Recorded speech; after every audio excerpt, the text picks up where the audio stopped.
Morning, guys. I'm going to get the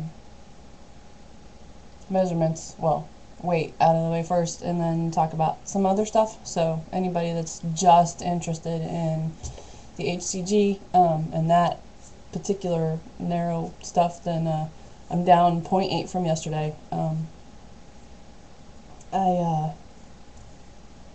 eat a modified God, I can't think. A modified diet. I don't do strict simians. So I had broccoli and hamburger, and I had an orange, and I had spinach. Wow, I don't even remember what I had with my spinach. Probably another hamburger. So anyway, that's pretty much all I had yesterday. Oh, and chocolate delight, that horrible stuff that I made. That's it was a 1-to-1 ratio for chocolate and Tropical Traditions coconut oil. Today I'm going to go out and get some Luann, and next time I make the chocolate delight, I'll make it with the Luann, which isn't pure, but to me it tastes better, and half the amount of chocolate. So it'll be a 1 to a 0.5 ratio, or a 1 to 2 ratio, however you want to look at it. But I wanted to tell you guys that are being really supportive of me with the brain fog and worried about me with my head being in this round. I thought I was premenopausal probably a couple years ago, because so anybody who doesn't want to hear about female stuff, you can stop right there. Because my periods were kind of random. I probably had one every 3 months. And they've never been really regular, and they've never been a full 7 days, 5 days, whatever. I've been really lucky. For most of my life, they've been really short and sweet. But I thought maybe in the last few years that it might have been, because I was so large. Because a lot of times when you get really fat, or you get really stressed, or you work really hard, or do anything really, your period changes. So I wasn't sure. And then I started getting baby hot flashes before I started my first round of HCG. Like, I would just get a little warm. So because they weren't the major hot flashes and the sweats that I had heard everybody describe, I was like, I don't really know what's going on. Maybe this is just me. Maybe it's premenopause. And then when I did my first round of HCG, I had a period every month, and then a couple months I had like second almost periods. It was really weird.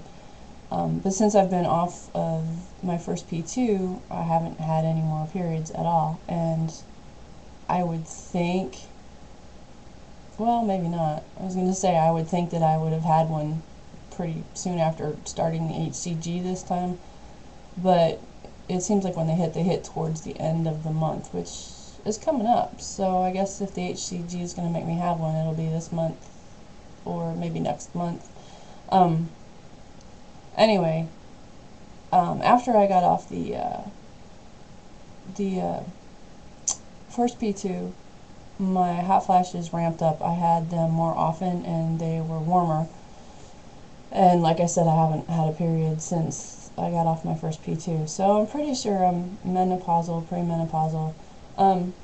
Plus, I'm like more weepy, which I'm really embarrassed to say. I'm already kind of embarrassed to admit that I'm menopausal, premenopausal, but pretty much every woman goes through it, so I guess there's really nothing to be embarrassed about. The weepiness embarrasses me because that's not me. That's not how I portray myself. And it's funny because a lot of people have said, that you just get random, I guess, bitchiness.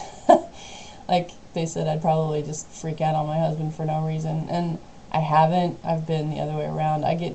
It's like the weepiness that I used to get sometimes before my periods, so it's ridiculous. I can look at a beautiful sunny day and it makes me tear up. And anyway, so I think that's part of what's messing up my head this round.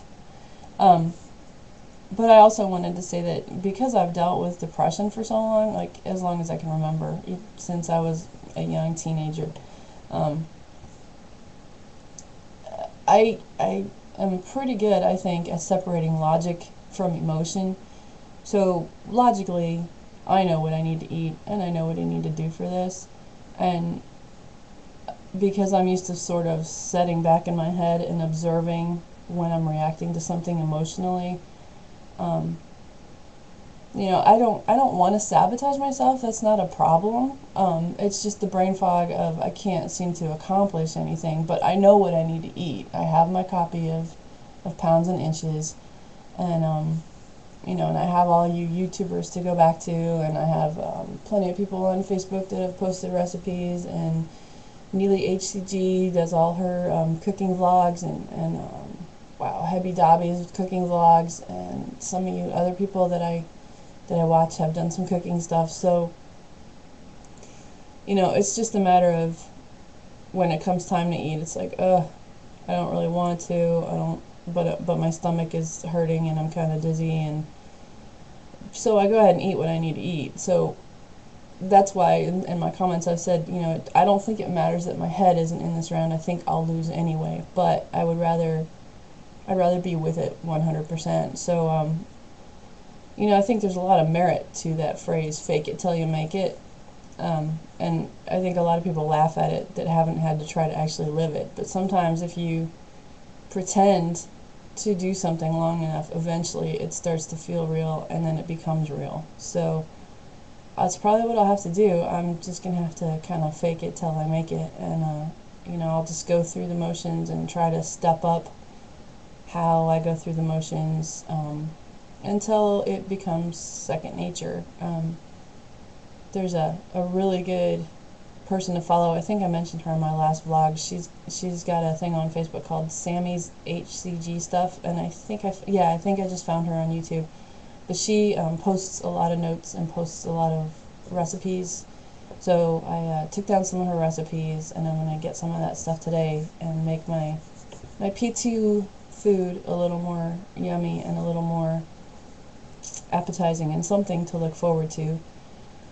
And today I'll probably do my measurements. Well, maybe not today because I like to do it before I eat, and I'm going to eat soon. So it's like noon, and I still need to go wax my car by hand. So, yeah, maybe I'll do my measurements tomorrow. But I know that I've lost. I can feel it,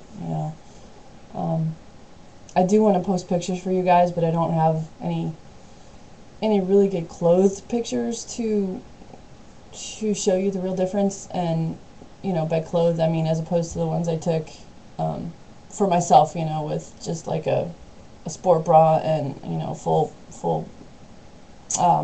brief panties, almost like a swimsuit kind of thing for myself to see the difference. I am not comfortable where I am yet to show you where I was. I'm still, I think I was 254.8 today, which is still not attractive. I'm 5'10". I've mentioned that before. So it's, it could be worse. It has been worse. I started at 295.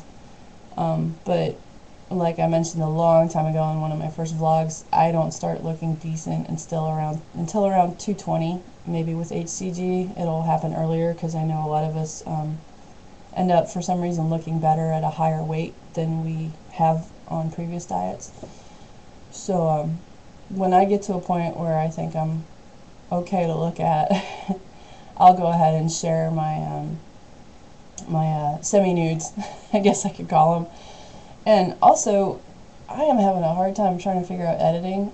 I'll blame it on the brain fog, but if anybody knows how to like stitch pictures together, I know like Slim Steve does a good job, and he's way too busy and I wouldn't ask him, but some of you other guys that know how to edit and stitch pictures together and stuff, if anybody wants to help me with that, I would love it, because I really would like to put together a decent vlog and show you, some of the pictures and how far I've come.